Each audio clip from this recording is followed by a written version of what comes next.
Hi, I'm Robert. Welcome to my channel.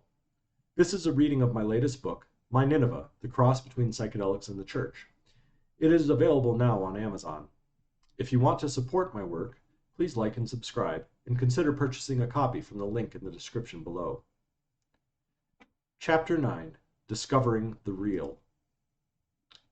In my effort to understand and reconceptualize, as much as the ineffable can be, this non-dual experience, I began to look at the experiences of others.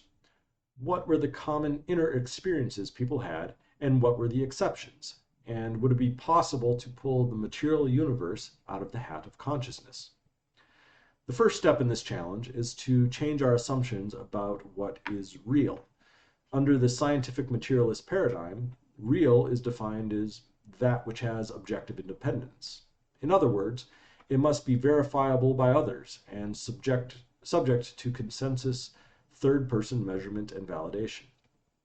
Of course, we instantly rule out thoughts as real with this definition, given they occur only in mind, but we overlook this problem because we assume everyone has them.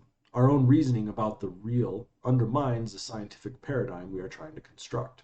Call it a performative contradiction. Rather than play this faulty game, a new definition of real must come to the forefront. What is real is that which is experienced.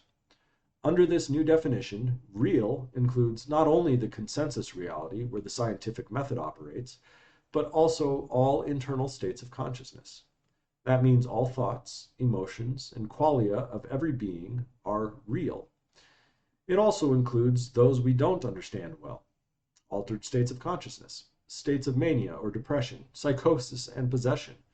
It would include disassociated states or multiple personalities.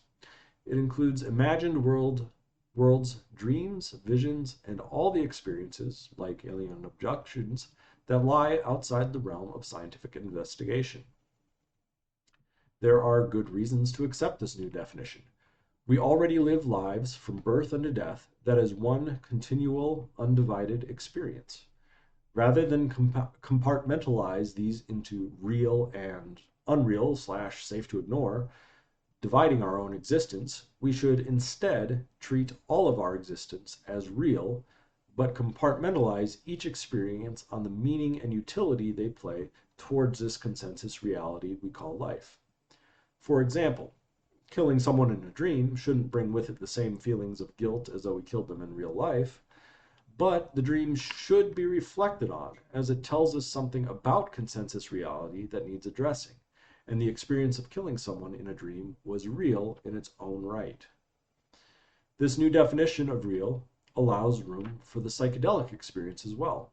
For me, that was the most real feeling and profound experience of my life. So it seems beyond obvious that whatever definition of real I use for reality, it must include that. It presented itself as undeniable and the most real. In the same way in which we call consensus reality more real than a dream, so was this altered state of consciousness more real than consensus reality. Many, many orders of magnitude more real. As real as consensus reality feels, and we certainly take it for granted as real, it is but a dream or illusion in comparison to this other side. It wasn't that I thought consensus reality is a dream, but rather it is known by direct experience that it is so. It is a similar level of knowing as water is wet. You don't just think it is, you know it by the experience of the wetness of water. My evening with mushrooms was my Saul on the road to Damascus moment. And like Saul, it was so real that it changed everything. You cannot remove the burning bush from Moses, or the fish from Jonah, or revelations from John.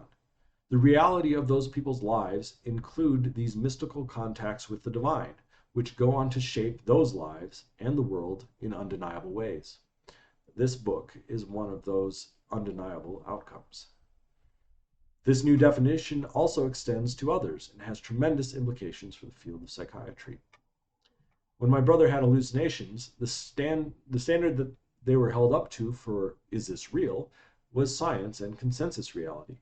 Because the hallucinations failed that test, because they are not verifiable from a third-person perspective, they were labeled as unreal, first by those around him, and then accepted as unreal by him. This can fracture a person's psyche. Imagine seeing a being or beings around you that no one else reacts to. And when you ask other people about them, you are told that they don't exist. And yet here you are having a conscious experience of them, as real or more real as your conscious experience of thoughts or your conscious experience of the rest of consensus reality. Perhaps there is some marker, some indication about the hallucination that it is of a different sort, so you can distinguish between that which is consensus and that which is not. But even still, it is real. If it isn't, then what is? If you can perceive that which is real and that which is unreal, then you are broken. That is the torment of psychosis. It's like a radio tuned to two stations at the same time, but everyone around you insists only one of them exists. Your experience is undeniable, and yet it is filled with people lying to you about the reality of the existence of half of it. In a different context, the person who experiences these realities might be seen as a prophet or shaman. In the Christian tradition, the prophet Samuel was introduced to his divinely inspired life through auditory hallucinations. The response in his culture was the directive, "Speak, Lord, for your servant is listening." And it was held by the community as a sign that he was chosen for a special role in the community.